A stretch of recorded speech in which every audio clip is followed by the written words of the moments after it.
गोळा पाहिजे ना. गोळा हा. मग तू अभ्यास केलास का? जेवण करत नाही काय नाही, मग गोळा खायदे, परत गोळा खाल्ल्यावर जेवण नाही करणार तू? नाही करणार तर करणार.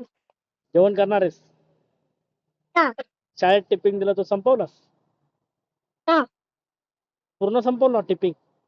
हा. बघा, हे लहान पोरांच्या शाळेतून आली परत गोळा चालू झाला तुला, है ना?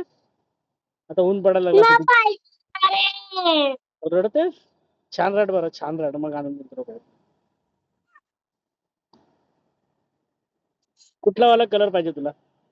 कलर कुठला वाला पाहिजे? मला मला पिंक. पिंक वाला? पिंक वाला नसतो बरोबर रे. दुसरा कलर कुठला पाहिजे तुझा? मला ऑरेंज. ऑरेंज वाला? आता गोळ्यावाला तर बंद झालाय दुपारी. आता चालू आहे. अरे तो घरी जेवणाला गेलाय ना, तो बोलला मी येतो थोड्या वेळात. मग तू अभ्यास कर, मला फोन कर, तोपर्यंत तो पण येईल, मग मी तुला गोळा घेऊन येतो. ठीक आहे? ठीक. चालेल ना? ओके, तू पण जेवण कर. डन. Okay, bye.